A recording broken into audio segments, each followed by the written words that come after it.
فوز مهم وليس مستحق. المهم ده بيعود على نادي الزمالك، والاستحقاق كان من المفترض انه يكون لسموحة. احيانا اثناء مشوارك في البطولة وارد في مباراة تفتقد الاداء الاعتيادي للشكل الخططي بتاعك، ولكن الاهم انك تخرج من اللقاء بثلاث نقاط. الزمالك بيبدأ المباراة ب4-2-3-1. عواد في حراسة المرمى، قدامه قلبين دفاع عبد المجيد والمسلوسي، باك رايت عمر جابر، وباك ليفت بنتايك. قدامهم محمد شحاتة بوكس تو بوكس، ودونجا كاتفندر. قدامهم ثلاثي هجومي، شيكابالا كهاف رايت، وشلبي كهاف ليفت، والسعيد كبلاي ميكر، وناصر منسي كسترايكر. في بداية اللقاء وبضغط عالي من ناصر منسي، بيجبر حارس اللقاء سموحة الهاني سليمان انه يغلط ويحرز الهدف الاول. والخطأ ده مش اول مرة يكون من حارس اقل ما يقال عليه حارس ساذج، لان اتكرر منه الخطأ ده السيزون اللي فات امام نادي زد.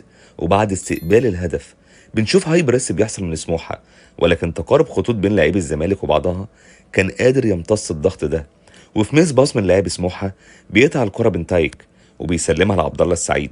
وعبد الله ده تحس ان عنده فيه قرون استشعار وحساسات في رجليه.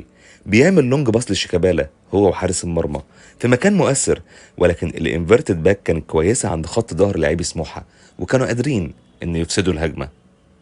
في الحاله دي شوف معايا هنا، محمد شحاته مش متواجد في الاريا بتاعته، حسام حسن هو اللي موجود فيها. بيضطر حسام عبد المجيد ان ينزل معاه، وطبعا حسام عبد المجيد بيسيب مكانه فاضي. كي باص واحد اصبح باك رايت سموحه في مواجهه مباشره على المرمى.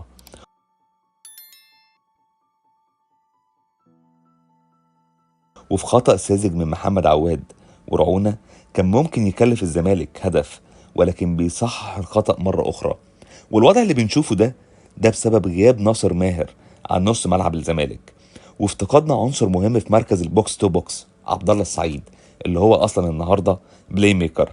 علشان كده كنت بتواجه صعوبة في الخروج بالكرة، زائد إنك دايما مفتقد لاعب في مركز الهاف ليفت، شلبي طبعا، وزيزو أفضل لاعب في مصر، وده شيء اكيد هيكون مؤثر عليك. لكن عايز اتكلم عن المان اوف ذا ماتش حسام عبد المجيد، والمستويات اللي بيقدمها من 4 مباريات عدوا. شوف معايا هنا تمركز ووضعيه حسام عبد المجيد. سهل ان ياخد خطوه ويقطع الكره لو في احتماليه شورت باس، وفي اللحظه اللي هيتعمل فيها كي باس هكون صاحب الابر هاند. حتى عواد واثق في اللاعب وبيديله التحيه. وفي مشهد تاني لونج باس من اللاعب محمود صابر، ولكن تمركز حسام عبد المجيد بيغير مسار الكره انها تكون في مكان مؤثر. وبدعم من بنتايك الصفقة الأفضل على الإطلاق في الموسم ده، بيعالج الموقف. بس عايزك تشوف معايا هنا اللاعب الأسوأ على الإطلاق. مفيش حلول، مفيش تغيير، مفيش تنوع، نمط واحد ومش هيتغير، والنتيجة هتلاقي نهاية الهجمة بالشكل ده. أنا لو جبت محمد النجار صاحبي ولعب مكانك هيكون مفيد عنك. بس تعالى معايا هنا أثناء عملية البيلد أب، شوف حسام عبد المجيد بيسلم الكرة لمحمود بنتايك، وفي اللحظة اللي قرر فيها بنتايك يلغي مصطفى شلبي أصبح عندك هجمة خطرة، هجمة مؤثرة بتاخد منها ضربة ركنية. وده إيه سببه؟ إنك عندك لاعب بنمط واحد ومش هيتغير، مصطفى شلبي. سيطرة واستحواذ من لاعبي سموحة، واعتماد من لاعبي الزمالك على أسلوب اللو بلوك. وحقيقي المباراة دي تحسب لخط ظهر الزمالك والانضباط والثبات الذهني اللي عندهم. بس شوف معايا في الهجمة دي برضه حسام حسن في ظهر دونجا وشحاتة، وبيصنع خطورة على المرمى بباص مؤثر للمزعج صامويل أمادي. وده سببه إن عبد المجيد دايما مع حسام، حتى في الوقت اللي بينزل فيه في ظهر دونجا وشحاتة حسام حسن بيظهر بنتايك بيضم جنب المسلوسي عشان يغطي الفجوة اللي موجودة عند حسام عبد المجيد اللي أساسها دونجا وشحاتة. وأثناء اللو بلوك ده بتلاقي لاعب مزعج اسمه صامويل أمادي بيسدد كرة أي مشجع يتمنى ومش هيتضايق إنها تكون في المرمى، ولكن العارضة والقائم بيكونوا رحيمين على الزمالك وعلينا كمشجعين زملكاوية. ومع بداية الشوط الثاني بيخرج بنتايك وبينزل فتوح، ضغط من لعيب سموحة واستحواذ على الخطوط.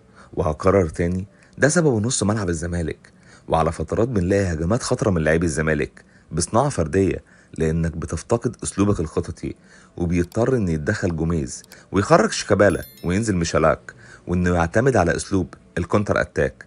بس برضه ده السبب في ان عبد المجيد هو المان اوف ذا ماتش. التمركز بتاعه والوعي الذهني اللي موجود طول المباراة وهنا بنشوف لينك اب بلاي من عبد الله السعيد مع مصطفى شلبي، وطبعا شلبي انا هسكت والصورة هي اللي هتحكم.